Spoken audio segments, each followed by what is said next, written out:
Welcome to Decades of Horror, the classic era. That is a nice ball you have. Get away from me, you dirty old man. This is episode 113, recorded November 21st, 2021. Gruesome Magazine.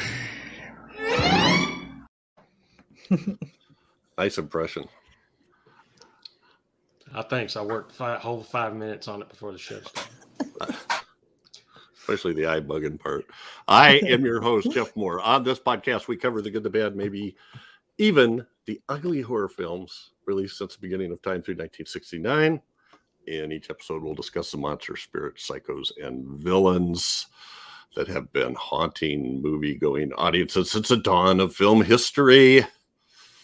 Also, Decades of Horror is partnering with the Classic Sci-Fi Movie Channel. That they have lots of old movies that I don't see other place, and lots of cool serials and stuff like that. So anyway, you can find us on the Classic Sci-Fi Movie Channel. It's available on Roku, Apple TV, Amazon Fire TV, Android TV, or you can go to their online website. Bill's TV. OTT platforms, mobile, tablet, and desktop. Yes. All right. With me this week are my incredible co-ghost. First up is Whitney Cayatso, an accomplished artist, makeup artist, and writer. Whitney, it's good to see you. It's good to see you too. I apologize in advance. There's a dryer in the background with clothes in it, and it's kind of loud. So we don't care. We don't care. I'll just imagine it's something really creepy tapping on your window. Yeah. On your chamber door. Or not. Also with us is Chad Hunt, co-host of Decades of Horror, the all of them. Mm-hmm. Film producer, director with Wreak Havoc Productions, and comic book artist and writer. Chad, how are you? I'm very good. I'm gearing up for 4 podcasts in a row consecutively. Four. Yeah, I'm watching movies like a madman today. And I haven't liked any of them yet. Uh-oh. All right. Also with us is Daphne, who's awesome, stupendous, likable as hell. How you doing, Daphne? I'm doing great. How are you guys? We're good. So, spoiler alert. Yeah, we talk about everything in these movies because they're pretty old. The one we're doing today is actually 90 years since it was released. We start off by giving some basic details of the films we're covering, and followed by our first impressions, and then we move into a general discussion. Today's topic is M from 1931, directed by Fritz Lang, written by Thea von Harbou and Fritz Lang. Cast includes Peter Lorre, Otto Wernicke, probably, and Gustaf Gründgens. Was filmed in Stocken-Spandau in Berlin, sort of a district within a borough within the city. Filming dates were January 8th through February, a time period of about 6 weeks. It was released in Berlin on May 11th, 1931, and in New York on March 31st, 1933. The domestic box office was really bad, 35,566. But that's on IMDb, but in Ultimate Movie Rankings, it says 200,000, which I don't know what theirs is based on in this particular case. And I have no idea what it cost to make. But there is a huge cast, and I have a feeling a lot of them were like volunteers. sounded like some of them were actually local criminals. Anyway, this is to me, this shot here is indicative of a lot of the cinematography and this structure in this film. That's Peter Lorre, and he's listening to what's going on the other side of the door. All righty. We have one and only one tagline. It's not even worth reading. Yes, it is. Okay. It staggers the senses, shocks the imagination. It will leave you gasping. It is the sensation of 3 continents. It was 4, but one seceded. So now it's only 3. Yeah. And that tells you exactly what the movie's about. Right. Yeah. This is actually the tagline for Lady Kong. It probably is, right? I have a bunch of I went a little nutty on the posters here, which I want to show before we get into first impressions, because there's so many cool ones. They're so arty. Yeah. This is kind of the one that I think I see the most, with M on the guy's hand. Mm-hmm. Similar version of the same thing, only this is a restored one, restored to its original length. And lots of foreign ones. This one's great. El Vapiro de The Vampire of Dusseldorf. Now, there's nothing in this movie that says you're in Dusseldorf. I think that was one of the serial killers. There was a guy named Curtin, I think, that was from Dusseldorf that had killed a bunch of kids in the 20s that some people think this is based on. So, anyway. I like this one a lot. Just weird, has lots of shadows. I've never seen that one before. Yeah, that's pretty. And pretty creepy. Il Mostro di Dusseldorf, which is, I believe, in Italian, the monster of Dusseldorf. Just slap the dead kid right on the poster. Yeah, that is gruesome. Well, that's probably a doll, right? Maybe not. I don't know. It looks like a doll, but it's bloody. Its arms are that's true. Arms are coming off.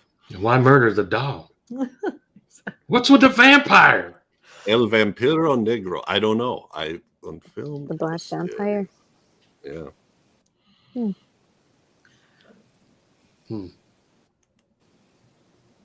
I like this one. It's just a really,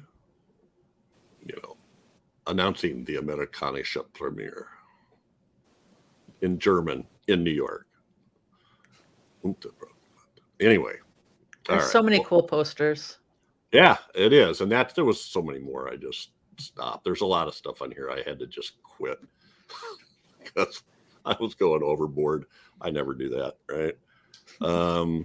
So yeah, El Vampiro Negro, that was one of the alternate, also known as M. Eine Stadt sucht eine Mörder. A city is looking for a murderer. M. El Maldito in Mexico. M. The Damned. Mm-hmm. So, yeah. Good stuff. Well, let's go to first impressions. And, I'm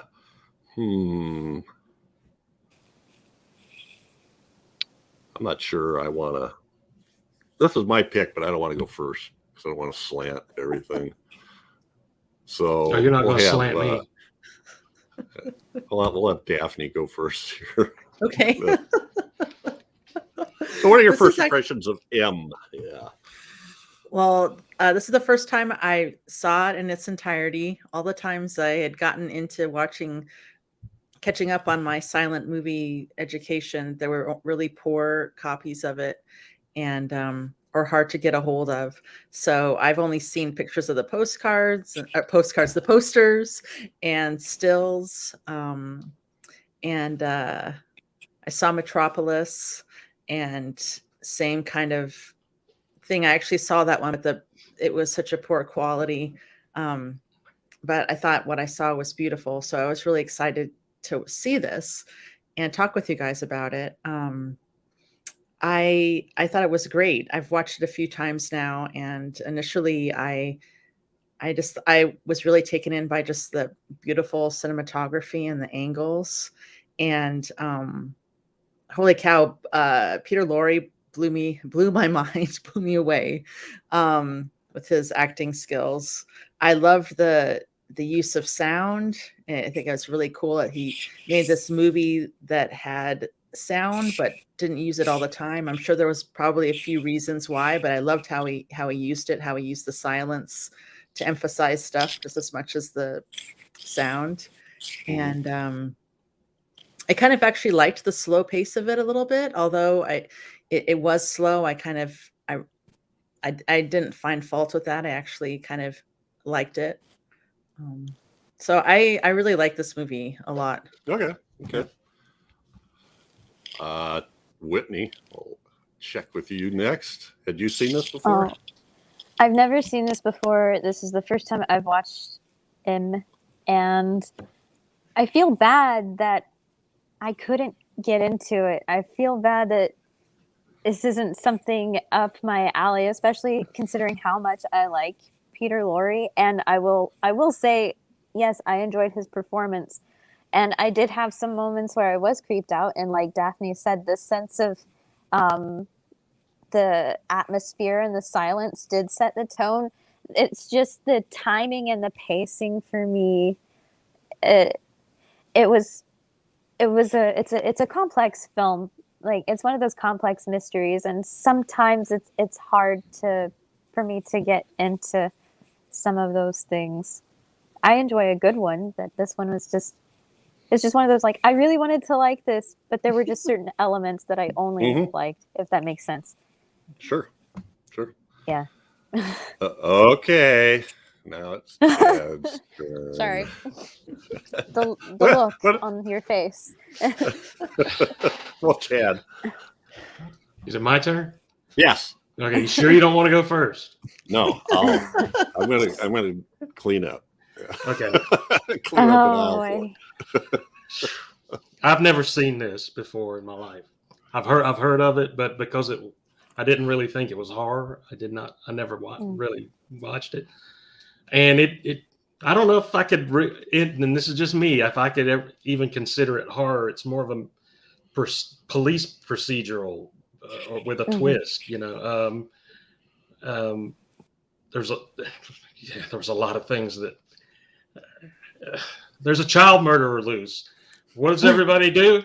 I'm 5 stories up and I look down to see if the kid's not there. They could be, you know, whatever. I got to wash these clothes, you know. I'll check on them later. And then lo and behold, the kid's disappearing. The kid's getting killed. Okay. I think that's what most parents would do, is just let their kids run wild on the streets while there's a child killer run loose. My mom did, just saying. Florida. I mean, yeah, it's Florida. But and then just the constant bickering of some of the gangster guys and then the police guys. It just sounded like they were trying to occupy Europe or something. They were making plans to occupy Europe, you know, in a language that I did not understand. And it just kept going on, and everybody's smacking the desk and pointing fingers at each other, blah, blah. And I'm just going. And, but I will say this, once it got into the last hour of it, where they finally got on Peter Lorre's trail and they were tracking him down. Yep. I really, really got into that. And the little kangaroo court part at the end, I really like that. And how it ended. I liked it. So it's like the first half of the movie, I just could not get into. And, but Peter, like you guys talked about, Peter Lorre's performance was just boom. He smashed it. He smashed that. And it really, to me, we'll get into it a little deeper, I guess, but that's kind of where I am on it. I could not get, and it took me forever to get through it. I said, well, I'll come back to this piece of crap later, you know. And I got 5 other movies to watch for podcasts, but yeah, I'll say that for now. I couldn't get into the first half, but the second half was amazing. Okay, it definitely is different, right? Those two halves. The first half is there's a lot of voiceovers and just sort of, it's really kind of exposition with stuff happening in the background, right? Mm-hmm. Or narrating, which is interesting because this is an early sound film. It wasn't that interesting. The idea that he used that is interesting, and maybe why we don't use that much voiceover. But I, of course, I can't help it. I love this movie. This is like I could just sit there and watch it. I don't even have to follow the story or anything and look at the camera angles and the shadows and the set decoration and just all that stuff. I love. It certainly does pick up in the second half. The first half is kind of laying out this whole idea of, first we have the child murderer who's killed 8 kids, I think they mentioned, and they don't know who it is, and so everybody's freaking out and they're all attacking each other, right? You know, oh, look at that guy talking to a kid. He's actually just trying to help him out. And then there's a big, a lot of mob stuff. And then there's like a whole community of crooks. It's almost sort of like, I don't know, an underground mafia or something. There's the pickpockets and the safecrackers and the burglars. Yeah. They have all. They all had they had their own guilds. Right, Yep. right. Each one had their own guild. Yeah. So they all had representation at the table. Yeah. And so first we hear what the cops are doing and all the different things they've done to try to find him. And then we go to these guys and they're like, this is ridiculous. We're not going to wait for them. Why don't we go do it? And they're actually kind of more organized, and there may be more of them than there were the police. I mean, they lay out a map and everything. So anyway, so they find him and chase him down. And then the police sort of catch one of them and figure out where they are rather than actually catch the guy. They catch the guy, and then the police find them and pick up the guy, Peter Lorre. Anyway, I loved it. But they weren't far off the trail. They weren't far off the trail. No, they weren't. They would have got there soon, I think. I just absolutely loved it. If there was a way to buy half the Blu-ray, I'd probably buy the second half of the Blu-ray. It's stuff, Maynard. I don't know what to tell you. So I don't know how much else you guys have seen of this, but I'm going to throw up some Fritz Lang stuff here. He's actually kind of helped create that stereotype of the monocled German director. Him and who was Stroheim and Preminger, maybe. He lost that eye in a corn dog eating contest. Yeah. At Oktoberfest. Yeah. I didn't realize I could eat a bratwurst that way. I actually have one upstairs I can heat up, and I'm just going to flop it around and dip it in the mustard. Oh my God. Anyway.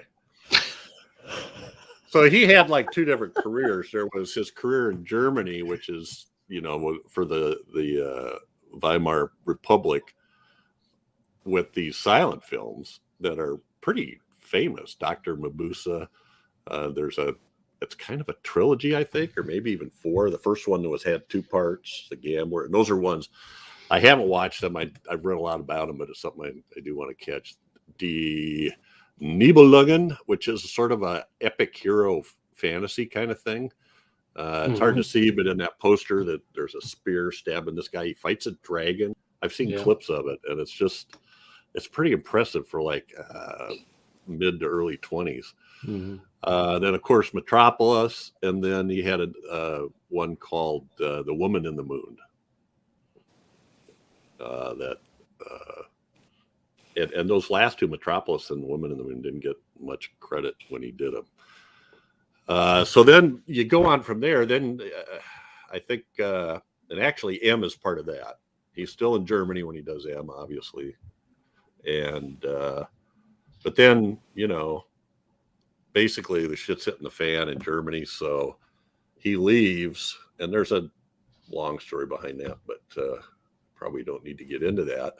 Comes over to the U.S. and does these movies, which I haven't seen. I've seen probably half of these.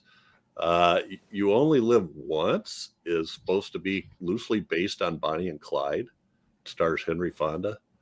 I have not seen that. I'm going to be searching that out. Manhunt is based on a book I read when I was a kid called Rogue Male by Jeffrey Household.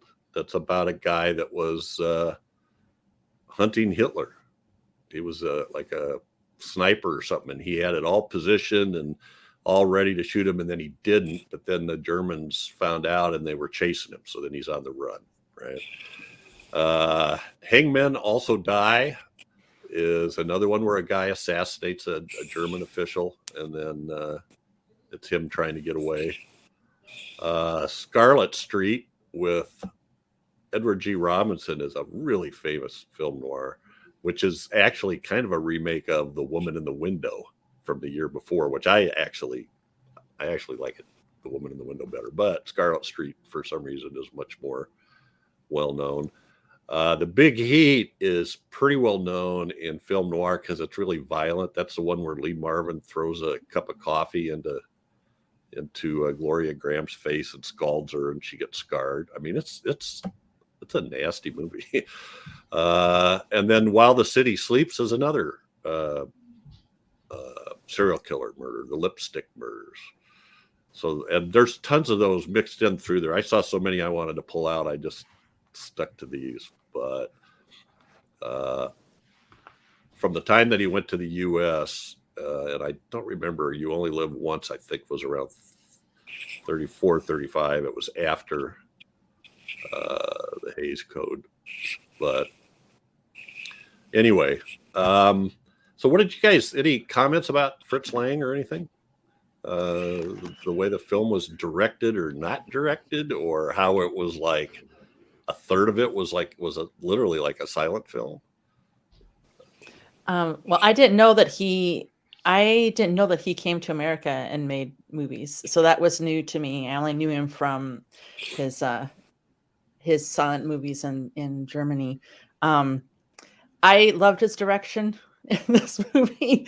Again, I thought it was beautiful. I loved how the sound, I mean, at first I was watching, it was like, oh, the sound comes on when he's trying to accentuate something, or you need to be able to hear the dialogue or something, which is true. But I also found that I was reacting to when it was quiet, and it was almost eerie being so silent compared to when there was noise, like when you could hear just the daily noise of out in the street or cars or people talking or whatever. So I thought I really liked that. And I didn't follow super closely to watch, like to get an idea of all the different angles he was shooting from, but I liked a lot of the just front on facing angles that he had. And Elsie's mom, kind of a lot of the her just daily kind of work and how she kind of looked around her small little apartment. I really liked that. I felt like I got a taste of that daily, and that was definitely very slow. I kind of got that feeling of this kind of slow, not, hard life almost. And you guys talked about the mock trial at the end, that panning shot over all the people and the total silence, and just how they're all sitting there It was sort of that was breathtaking. really stunning. Yeah, it was stunning, just them being there, knowing what it was, and the quiet of it, but also, yeah, it was beautiful. And so I liked that a lot. I don't know what I don't know what the direction that he gave to Peter Lorre, but we'll probably talk about Peter Lorre. But I love that it brought up stuff like mass hysteria and vigilantism and people stepping all over each other. It kind of brought up a little bit of some of the shots with Lorre I really liked, because you felt, I wouldn't say I felt sorry for him, but I kind of I don't know, maybe I felt a little, I don't know if sorry is the right word, but I could look at him as a human being a little bit. And I feel like he purposely, I mean, I think it's probably pretty obvious that he purposely wanted to go for that feeling and have a discussion about that. So I did like that he had kind of some of the social stuff in there. You might get letters on that or comments, but I did like that part of it. So I thought it was, I really thought it was a beautifully directed movie, and a lot of the images, and I don't know how much the cinematographer had to do with that. I don't really know anything about the cinematographer, but just comparing it to the teeny little bits from Metropolis that I've seen with the edges and the kind of boxiness of it, I thought it was striking. There was he did this thing where the characters would be in this gigantic space, but it was not well lit.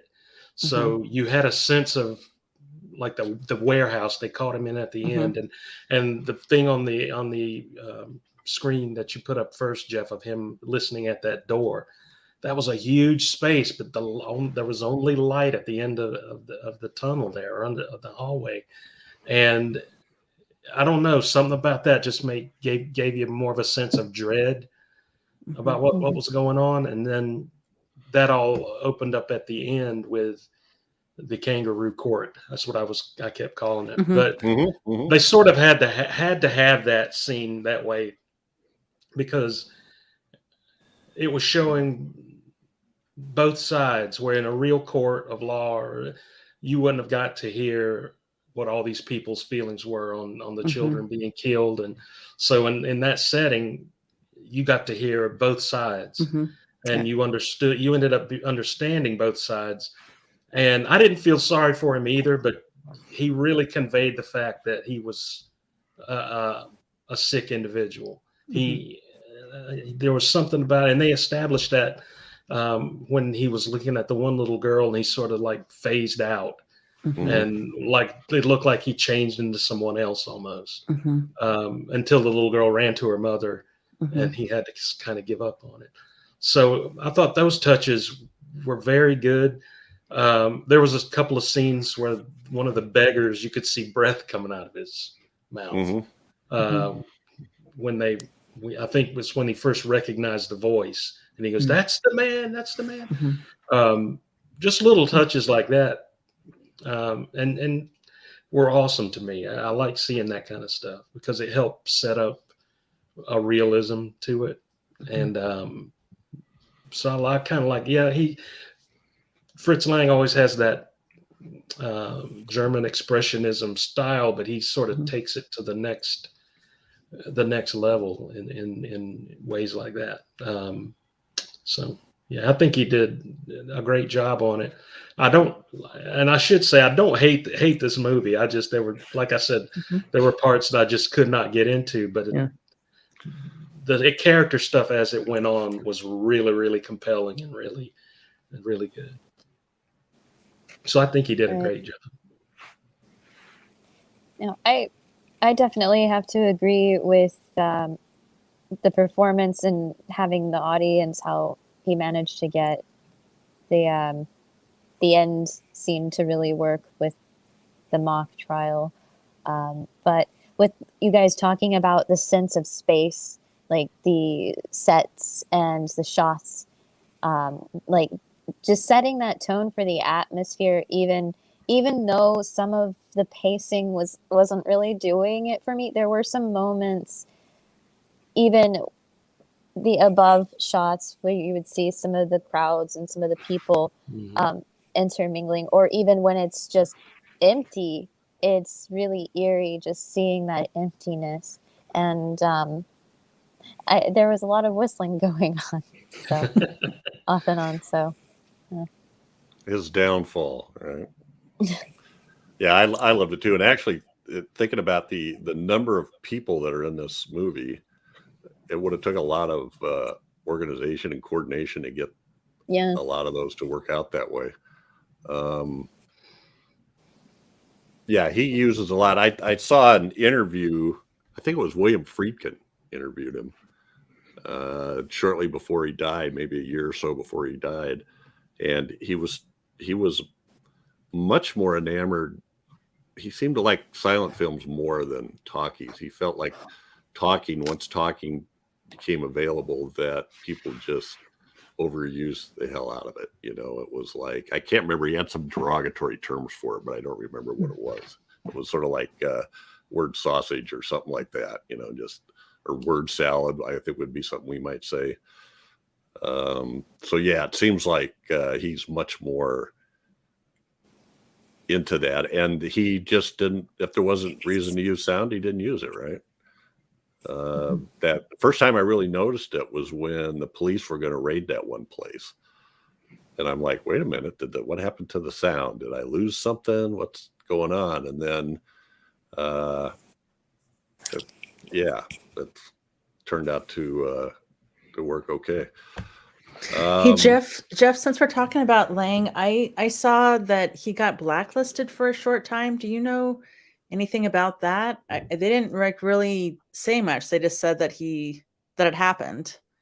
Well, he did. So what I read about him, he was sort of buddies with, I don't know if he was buddies, but he was, had a relationship with Goebbels in Germany.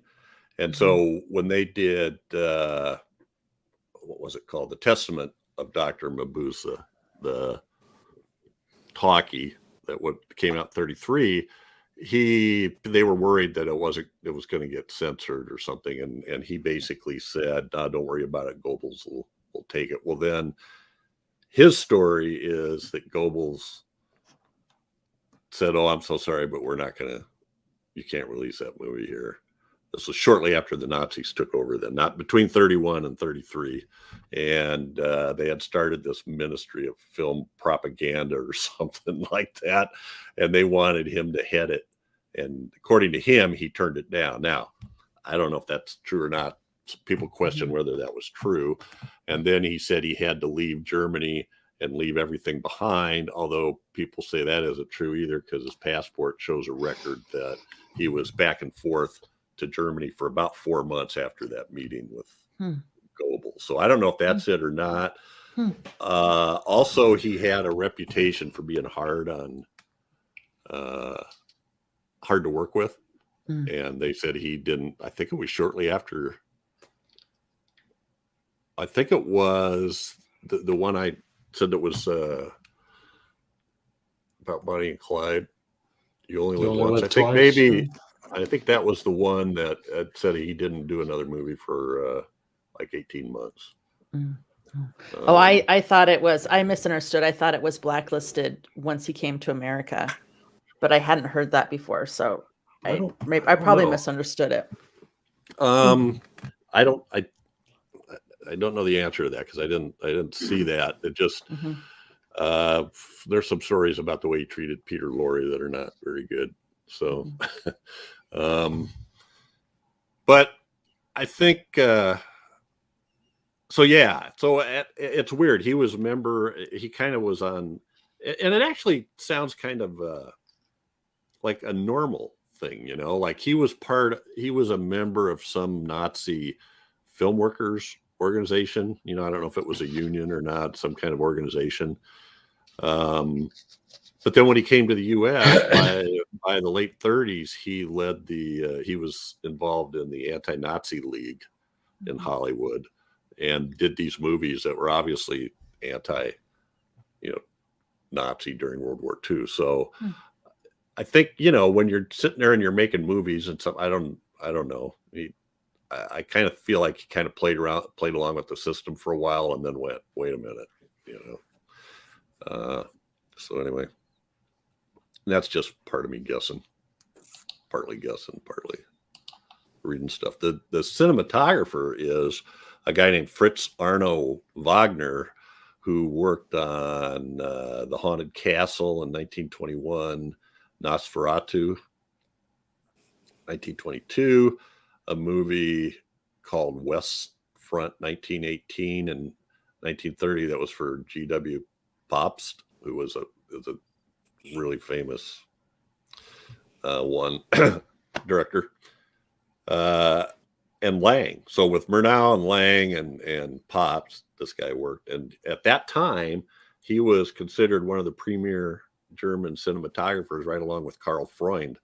But in the mid 30s and later 30s, he just kind of seemed like he just kind of fell off, and it became more important to get a paycheck than to do something unique, at least as from what I read. Some of that stuff, I have a bunch of shots here that I just thought were just great. That one, and Daphne, you had that one yesterday, but that shadow of Peter Lorre on that kind of a wanted poster, 10,000 marks for the information on the murderer. Who is the murderer? And then that shot underneath, that's kind of hard to see because there's a lot going on there, but when those creepy balloons he buys for the kid from that blind balloon vendor. And that's the guy that literally like fingers him. That's him. I love that guy. I loved that character. Yeah. Just from the whistling the Hall of the Mountain King. So here's a couple of shots where we were talking about space. I thought that bottom one was genius, where he runs off and the people start to converge on him. I think maybe even before that, they're out on the street. They're out on the street, and you have this overhead shot of the street, and there's three guys, and you know he's got no place to go. I love that. I just love the way that looks. Yeah, so did I. It's nice. The top one is when the other kids get home from school, and she's wondering where her daughter is. The woman who was working in her apartment there, and she hears him run up the stairs, so she calls up to him. So we see them looking down at her. I just like the way it's set up, and it gives credit to you to know that that's kind of what's going on. They don't show her talking. I don't know. Anyway, well, it gave a sense of there's nothing there. You know what I mean? Yeah. There's a busy street going on down below. You can hear kids. I mean, kids running around, people walking. But when she looked down there, and it was like 5 or 6 stories down. Right. There was nothing. You heard nothing. And I thought that was a little telling of what was going on too. Yeah. These guys. Yeah. That actually has a name, and I forgot what it was. It's something like Stump Tisha. It's like a group of men who sit around and yak while they're drinking beer and smoking. You know, like the guys that all go have breakfast at the diner, you know, every day or something. I love that one guy's pipe holder or cigar holder. I know. It looked like a pipe Yeah. with a cigar sticking in it. That Yeah. was crazy. There was a lot of smoking going on. Yes. A lot of smoking going on. Definitely. That one shot in that sandwich place there was just a big haze, right? I love the shot in the sandwich shop where the camera pans over to the menu and the subtitles just said sandwiches. Yeah.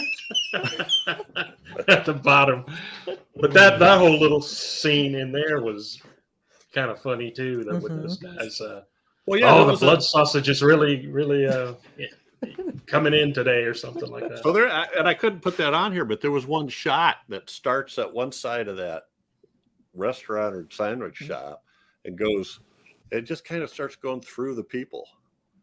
You know, and then it goes kind of through, not through a wall, but there was a division, and that's when you see the guy grabbing the bratwurst and dipping it, or Wiener Schnitzel or whatever it was, and he's counting stuff. I guess 2, 4, 6. That's one of those ones. I kind of wonder how they did that. I suppose they could have done it with a zoom. I don't know. And then the bottom shot is when they find Peter Lorre, or what's his character's name? Hans Beckert.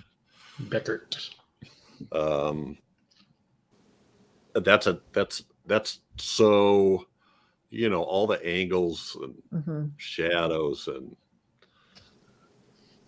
the look on his face.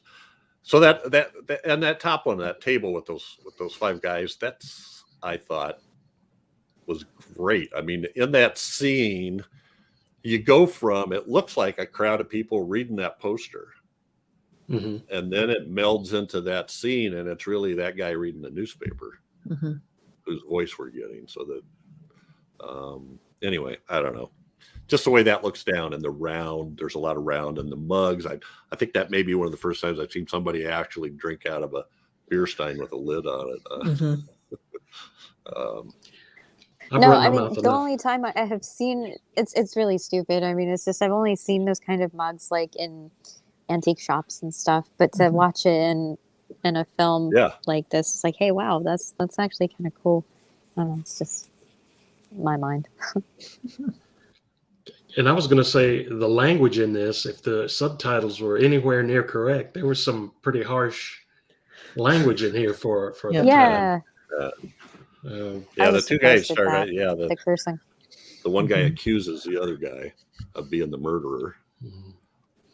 I saw you following that little girl up the stairs or something like that, and that's where it gets the kind of the mass hysteria that Daphne mentioned. They get in a big fight, and they end up leaving, and the little guy over in the corner, he's just sitting there kind of chuckling, Well, he's the head of the Lollipop Guild. He could be.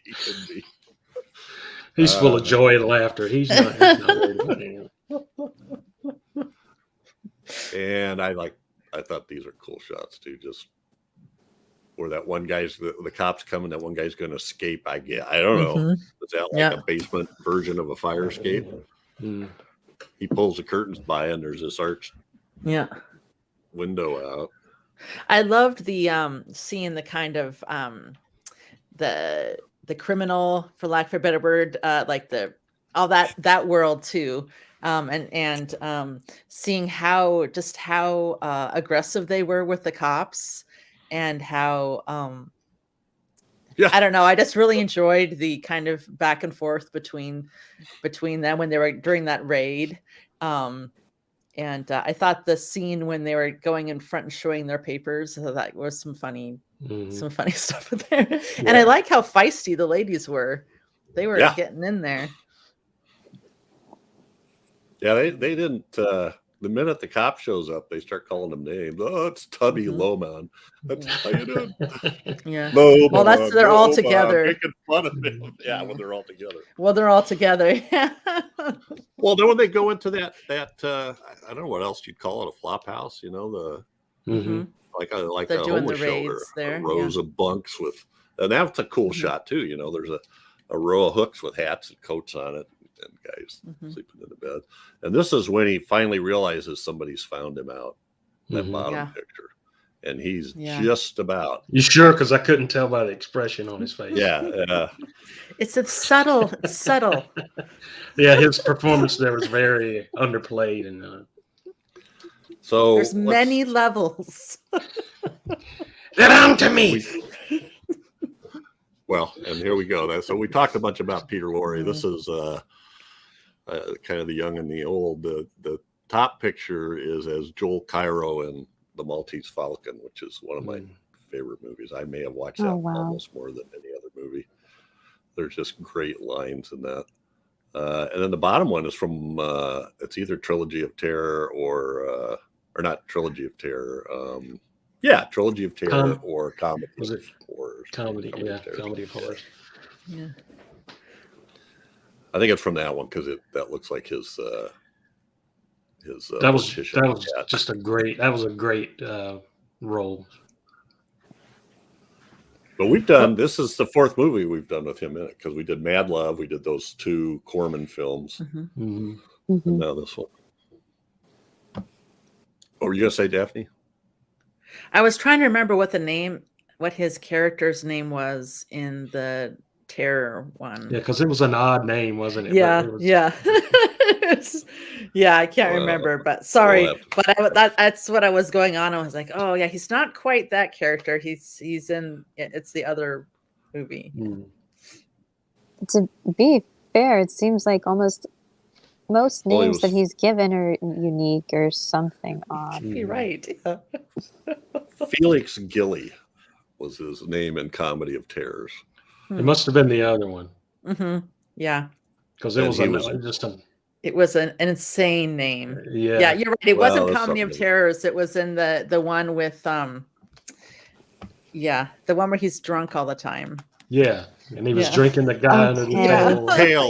Tales of Terror. Tales of Terror. Yes. Montresor. Montresor. Yeah, that's right. Montresor. Anyway, so in this one, I just pulled some shots of him just because I just was that whole M on the back of his shoulder to mark him for the other crooks. Yeah. That was a genius idea. And he's obviously hemmed in, right? He's totally an animal backed in a cage or up against a wall. He's losing it. And a couple of the shots of the kangaroo trial, I guess, where he's half going crazy and the other half pleading with him. And there's the balloon guy in the back after he. Yeah, he's like, "Can I take my balloon home now?" He gives him a hand. Yeah. But yeah, I thought it was brilliant. Now, it's too bad at that time period that stuff. I'm sure that wasn't under consideration, but I think that's Oscar-worthy stuff. Well, I think the topics that they talk about and the depth with which they discuss it is really awesome. Them talking about the whole trial with the defense and even what Peter Lorre is saying, just brings into question, state-sanctioned death and what motivates people and like what Chad was saying, it doesn't simplify the what's going on because you totally empathize with the mothers there, and it's not straightforward, and I really appreciated that part of it. I love the shot. I just love the fact that it's just an M. I mean, I know it's part of the stylized, nature, but I just love how it's just chalk on a hand slapped on the back of his jacket, but it's so. I mean, he's marked. You know what I mean? I love how it looks. I love the idea of it. And his prospective victim is the one that points it out. I know. Yeah. I know. Yeah.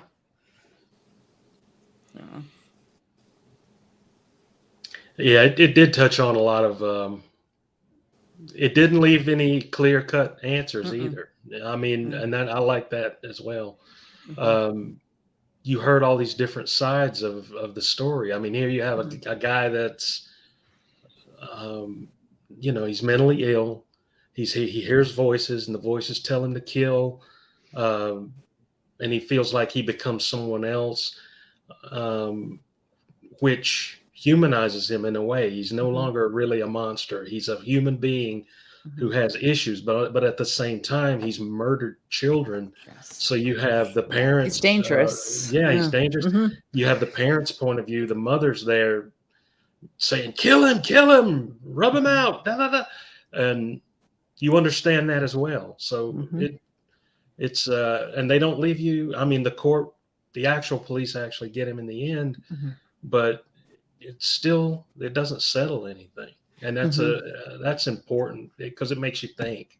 Mhm. You know, you didn't get a lot of that in cinema at that time, where you actually were having to be made to think about something. It was just sort of cut and dry, good versus evil type stuff. And so I thought those were very cool points to bring out in a movie that early on in cinema. And I don't know if I don't know if this would go under the direction part too, but in that the Kangaroo Court, I like how he Fritz Lang would kind of do close-ups of people in the audience, so you could see that they were thinking. Sometimes it was very clear that they wanted him dead, but there were times when they were silent and they were listening. Maybe it wasn't necessary to Lorre, but they're listening to the defender, the defense attorney, and there were times when they were actually nodding. Yes, and I was like, wait a second, what's happening here? Yeah. You know, but because at first I didn't know what to expect when Lorre's kind of down on the ground, and then his lawyer kind of pulls him up and just says something like, yeah, but it's not going to make a difference. I'm like, is he even going to? I just kind of thought, well, maybe they're not even going to try to defend him. They're just going to make it look like they were. But when the defense attorney started really talking, I wasn't expecting that. And then this whole long scene, you know, even before Lorre gives his side and his big speech. But so I thought that was cool too, just the zooming in on the audience, and whether they're yelling and spitting or if they're quietly listening. That was cool. As Jeff said. It gets into a lot of stuff. So another thing Lang said was he tried to deal with social evils in his films, is what he called them. So there's even a little scene that clear back in 1931 is questioning the validity of eyewitnesses. These two guys get in a big argument over red versus green hat. You know, he had a red hat, he had a green hat, red, green, red. You know, they're like getting all worked up. So we don't see anything like that happen today at all. No, that stuff never happens. And then the whole mob thing, you know, there was the the older guy that was really nicely dressed and everything, that he asks the little girl if she needs help getting home. He's just being a nice guy. Somebody comes up, what the heck are you doing? Stay away from him. You're the murderer. And then somebody else hears him say that, and then the police come, and then they're hauling that guy away, and then the crowd hears something about the child murderer, and they think it's him, so now they're attacked. You know, it's just they're just it's sort of like social media. Only early social media. The way that people get attacked so fast and so quickly by the mob. And then the idea between vigilante versus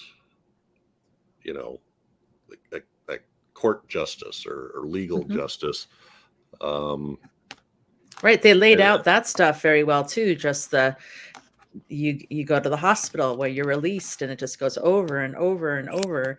And, there was no clear, they laid all that stuff out really well. And I think he was trying to present it, present ideas and points of view to make the audience think. And they were very valid points of view. I mean, for both sides.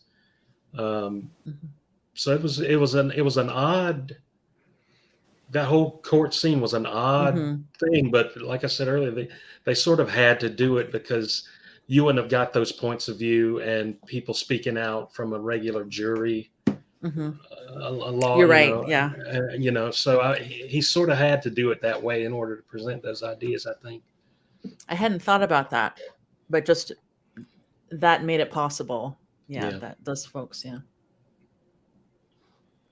thought the production design was really cool too, even though some places were really sparse, but other places had lots and lots of detail to it. Lots of little tchotchkes sitting around, and food and the wash tub and that kind of stuff. Trying to think of what else. I think this is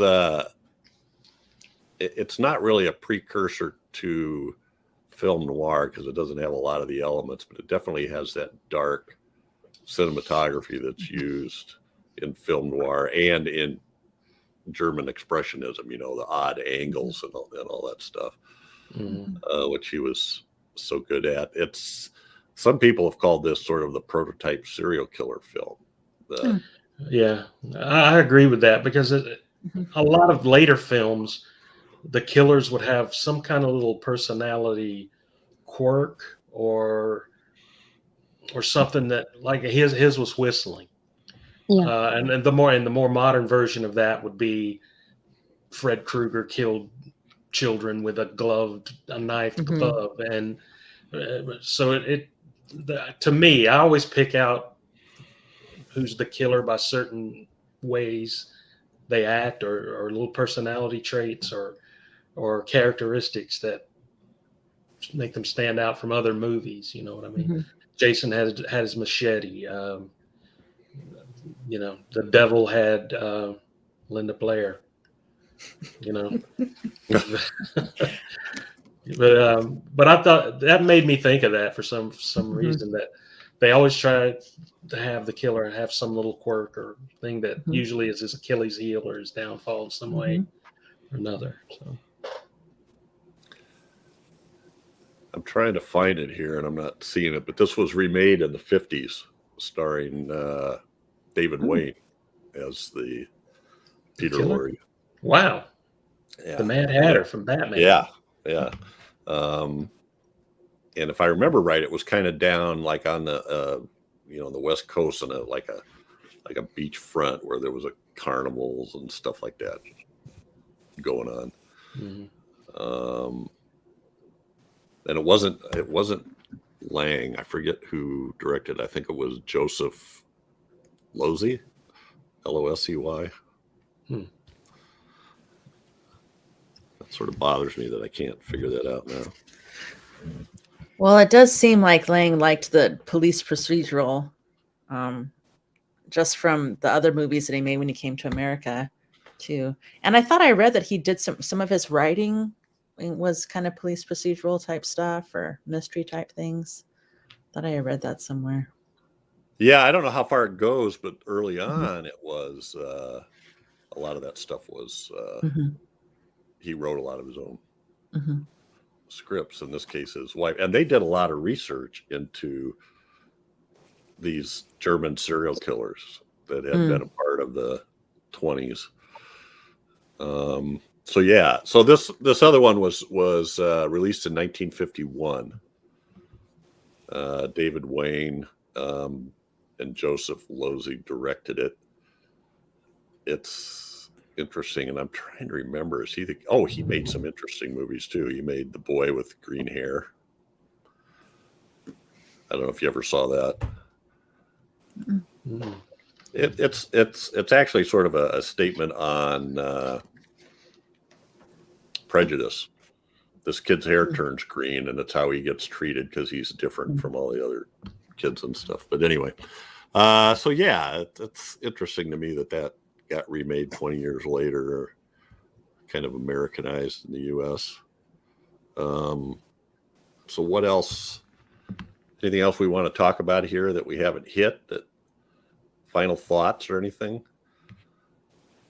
Well, even though it's not necessarily what... Oh, was it Chad? Was it you that said you don't see it as horror? Is that right? There were horrific things in there. Yeah. But I don't... It's not what I myself would consider horror. Even though it's a great movie. Yeah. Right. Well, no, I mean, it like you just said, my words. The one thing that makes this really creepy is the fact that Peter Lorre's character is this child killer, and just I know we keep going back to that mock scene, that trial, and then just how what really stuck with me or sticks with me is how he said something along the lines of, like, he doesn't remember what he did. like when he did it, until he reads about it and he can't believe it or something.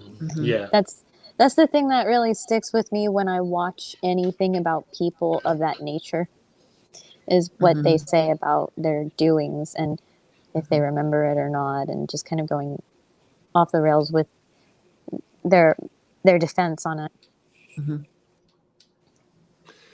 So, yeah, so this is a little bit of detail in the background. The film, 2 German serial killers are mentioned in the film. George Karl Grossmann, who's believed to have killed up to 50 young women, and Fritz Hermann, known as the Butcher of Hanover, who killed at least 24 young men in that city.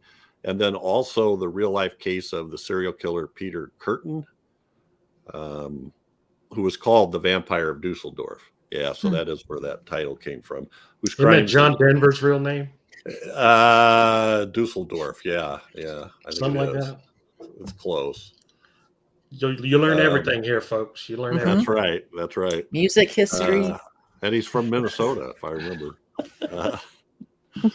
So he had these horrifying crimes in the 20s, and Lang said it wasn't based on that. However, he and his wife had consulted with German police, visited murder scenes, interviewed sex offenders in prison, and talked to detectives, etc. So they did a lot of research about that. People have been messed up for a long time. Yeah, a lot of it was hidden back then. Yeah. You know, a lot of I think that right. kind of stuff. I think you're right. Yeah. I would say too, though, that to our listeners, especially if this is like I said, it's not what I would consider a horror movie, even though there are horrific things in it. When going into it, I don't know if I would recommend it as a straight up horror film, because there's a lot more stuff going on in here that seem almost pedestrian today. I mean, we hear about this kind of stuff going on all the time, and I guess that's one of the reasons why I didn't really consider it horror, even though it has, you know, Peter Lorre in it, who's been in all these horror movies and stuff. I would say that it's a great movie, and it does say a lot. Like I said, the second half is just amazing to me. Once it kicks into gear, it really kicks into gear, and I like it. I like this movie.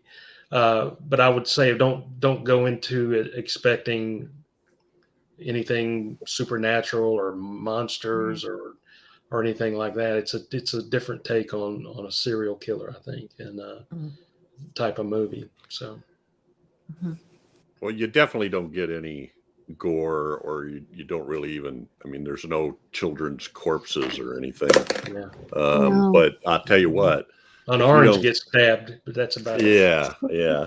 But if it doesn't give you the chills when he spots that, you know, that's another great scene actually, where he's looking in that window that has the display of knives, you know, like in that square shape, it's reflecting, and he sees the girl shrouded in that, and he goes into that kind of mental fugue state.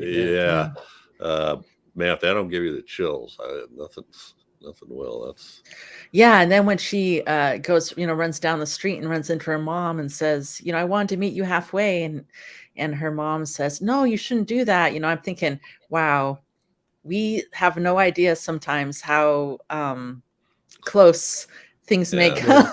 You know, it's like he was right there, and she would have been next. I have a friend that talks about seconds and inches. You know, when you a lot of stuff can be like that. There was some detail about this movie I wanted to mention, if I can find the darn thing, about how it was. Okay, so it's a little bit strange in that it was shot in the 1.33 to 1 ratio that was common back then. But they, at the early sound stages, they added the soundtrack to that. So that decreased the visual size by a little bit, and it ends up being actually like 1.2 to 1. So that's why it looks it's dang close to square when you're looking at it. I just thought that was interesting, and it created a lot of headaches when they tried to restore it. All right, well, I think, is this a horror movie? I don't know. I'm pretty loose on my descriptions of that. If it, I watch movies for certain things, and the same things that I watch horror movies for are in this movie. So I tend to broaden that list, but most people wouldn't think of it as horror.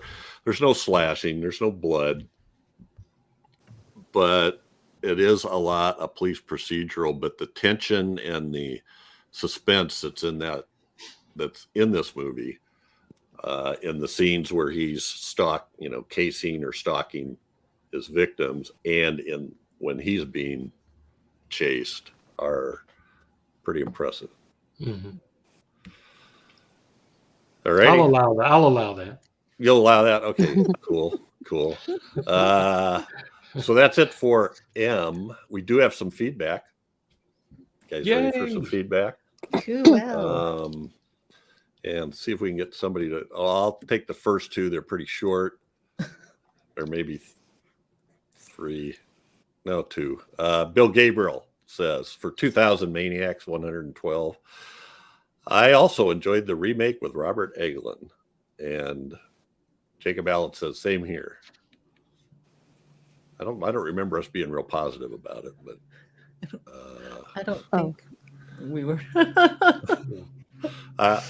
Will I have to watch it again? I don't know. I don't think so. And Jerry Chandler says, hey, Sammy, class of the join up a bit this week. Did you watch the show, Jerry? I still need to catch up on that one. Well, it just came out yesterday as we're recording this, so actually these guys have jumped in pretty quick. Nice. And here's one from Jay Bart. Chad, could you read that? Sure. Long live mom pop video stores. I had a finished basement growing up, and it was the headquarters for watching all these gore gems. Cheesy film, but he was the granddaddy of gore. Brings me back. Cool. Nice. Yeah.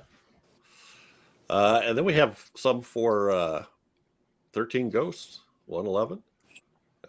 Chad, you're our designated reader for Dallas Nostromo comments. Okay, I'll read it in his voice. I hate this film. Sorry for the long comment. Thanks, Love you, Dallas. He's always got a twist at the end. And who wants to, Whitney or Daphne? Yeah, sure. Kathy Chapman. Whitney, go ahead and take Kathy Chapman. Yeah, Kathy Chapman. Love you guys. I listen to hear a group of friends sitting around and talking about the good, bad, and sometimes really bad movies of the decades. I listen to all the decades, and by now, y'all are all good friends to hang out with. Keep up the great work. Love it. Aw, thank you. Thanks, Kathy. So Thank nice. you very much, Kathy. Yes. I And love it. Daphne, you want to read Mona Lisa? Sure. Mona Lisa. Your costumes are great, everyone, especially Jeff. Egads. Jeff Just joking. Oh, okay. Just joking, Jeff. You're great. You all can never stop making these videos. Your takes on the movies are interesting and thought-provoking. I enjoy your videos, podcast as much as the films. Chad is my spirit animal. What does that even mean? LOL. Daphne and Whitney are both excellent as well, and it's nice to get the feminine take on these films as well. Love you guys so much. Thank you so much. Mona Lisa. Yeah, thank you. Much love to you. Nice. So Spirit nice. animal is always a good thing, especially where I am concerned. Just saying. He's spirited, all right. All right. Well, appreciate the comments. Mona Lisa, Kathy, Dallas, Jerry. Keep them coming, except for Jerry. Joel, Jacob, and Bill. We appreciate that. Please subscribe to our YouTube channel, Gruesome Magazine YouTube channel, or you can catch us on audio podcast as well. But keep the comments coming. We love them. All right. That's it for this episode. So every 2 weeks, we'll be back focusing on a specific film released between 1920 and 1969. Next up is one chosen by Daphne. What are we doing, Daphne? We're doing The Seventh Seal, the director's extended cut. Nah. We're doing Night of the Hunter. I quit this podcast. Extended director's cut. This is like sort of like The Omen. Instead of Damien, it's all for you, Chad. It's all for you. Oh my gosh. Then somebody needs to jump off a building next. So just so that didn't get lost. No, Night of the Hunter. Night of the Hunter. Yes! Which is one of my favorite movies. That's a great movie. Robert Mitchum, Shelley Winters. Not Night of the Wolf. Not Night of the Wolf. Night of the Hunter. Just we did do Night of the Wolf, though. Yeah, boy, did we. All right. I'm looking forward to that one. I've had that in the back of my mind or kind of on the list for a long time. We've been thinking about it. Yeah. So it's going to be great. It's going to be great. Love this movie. I shouldn't say that yet, though, should I? I should keep everybody on the edge of their seats going, I wonder what Chad thinks about this movie. You know? So. Nobody knows for sure. Catch us again here in 2 weeks for another great horror movie of the classic era, as only decades of horror can do it. Thank you all so much. Thank you. Yes. This is going to be my new sign off. Good night, everybody. Good night, everybody. Good night.